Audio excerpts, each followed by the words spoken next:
आप सभी का तनवाणी शैक्षणिक समूह में स्वागत है। छात्रों, आज हम सर्वनाम और उसके भेद उसके बारे में जानकारी देखेंगे। हम देखते हैं सर्वनाम की परिभाषा। जो शब्द संज्ञा की नामों की जगह प्रयुक्त होते हैं उसे सर्वनाम कहते हैं। सर्वनाम के भेद।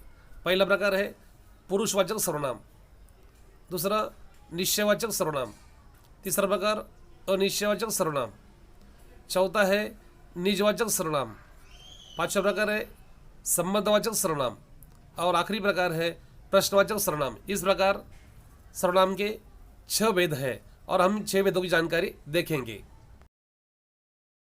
पहला प्रकार है पुरुषवाचक सर्वनाम। जिन शब्दों से किसी व्यक्ति का बोध होता है उसे पुरुषवाचक सर्वनाम कहते हैं। इसका प्रयोग व्यक्तिवाचक संज्ञा की जगह पर किया जाता है। इसका प्रयोग स्त्री और पुरुष दोनों के लिए किया जाता है। पुरुषवाचक सर्वनाम के भेद। उत्तम पुरुषवाचक सर्वनाम।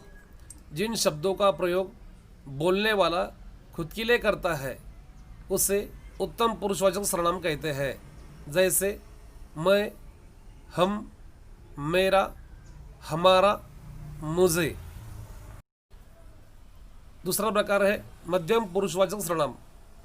जिन शब्दों का प्रयोग बोलने वाला यानी वक्ता सुनने वाले व्यक्ति यानी श्रोता के लिए प्रयोग करता है उसे मध्यम पुरुषवाचक सर्वनाम कहते हैं। जैसे तू, तुम, आप, आपका, तुझे, तुम्हारा, तुमसे आदि। अन्य पुरुषवाचक सर्वनाम। जिन शब्दों का प्रयोग बोलने वाला सुनने वाले के अलावा जिसके लिए करता है उसे अन्य पुरुषवाचक सर्वनाम कहते हैं।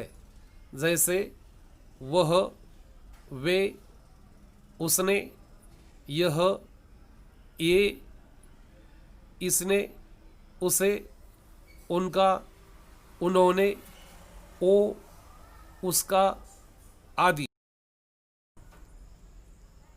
पुरुषवाचक सर्वनाम कारक के रूप में कैसे प्रयोग करते हैं हम देखते हैं।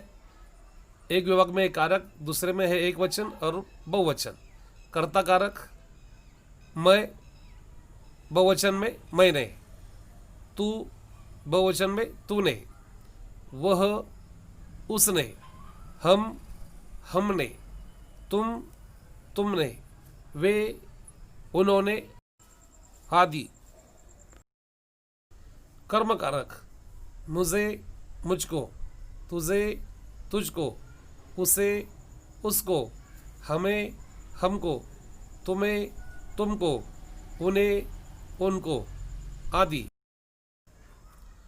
करण कारक एक वचन में मुझसे, बहुवचन में मेरे द्वारा, तुझसे, तेरे द्वारा, उससे, उसके द्वारा, हमसे, हमारे द्वारा, तुमसे, तुम्हारे द्वारा, उनसे, उनके द्वारा आदि। संप्रदान कारक मेरे लिए, मुझे, मुझको, तेरे लिए, तुझे, तुझको, उसके लिए, उसे, उसको, हमारे लिए, हमें, हमको, तुम्हारे लिए, तुम्हें, तुमको, उनके लिए, उन्हें, उनको। अपदान कारक मुझसे, तुझसे, उससे, हमसे, हमसे, उनसे। संबंध कारक मेरा, मेरी, मेरे, तेरा, तेरी, तेरे, उसका, उसकी, उसके, हमारा, हमारी, हमारे, तुम्हारा, तुम्हारी, तुम्हारे, उनका, उनकी, उनके। अधिकरण कारक मुझ में, मुझ पर, तुझ में, तुझ पर, उसमें, उस पर, हम में, हम पर, उसमें, उस पर, उनमें, उन पर। सर्वनाम का दूसरा प्रकार है निजवाचक सर्वनाम। अपनेपन का बोध कराने वाले शब्दों को निजवाचक सर्वनाम कहते हैं। जहाँ पर वक्ता अपने या अपने आप शब्दों का प्रयोग करते हैं वहाँ पर निजवाचक सर्वनाम कहते हैं। जैसे अपने, आप, अपने आप, निजी, खुद, स्वयं आदि। तीसरा प्रकार है निश्चयवाचक सर्वनाम। जिस सर्वनाम से वक्ता के पास या दूर के किसी निश्चित व्यक्ति या वस्तु का बोध होता हो उसे निश्चयवाचक सर्वनाम कहते हैं। निश्चयवाचक सर्वनाम के उदाहरण: यह मेरी किताब है, ये मुझे बहुत पसंद है। इस वाक्य में यह और यह किसी निकट वाली वस्तु का बोध करा रही है। दूसरा उदाहरण: वह मेरी कलम है, वे सेब है। इस वाक्य में वह और वे दूर वाली वस्तुओं का बोध करा रहे हैं। चौथा प्रकार है अनिश्चयवाचक सर्वनाम। जिस सर्वनाम से किसी निश्चित व्यक्ति या वस्तु का बोध न हो उसे अनिश्चयवाचक सर्वनाम कहते हैं। जैसे कोई मुझे बुला रहा है, किसी ने मेरी पुस्तक चुरा ली, आपको देने के लिए मेरे पास कुछ भी नहीं है, वे किसी से बात कर रहे थे। पांचवा प्रकार है संबंधवाचक सर्वनाम।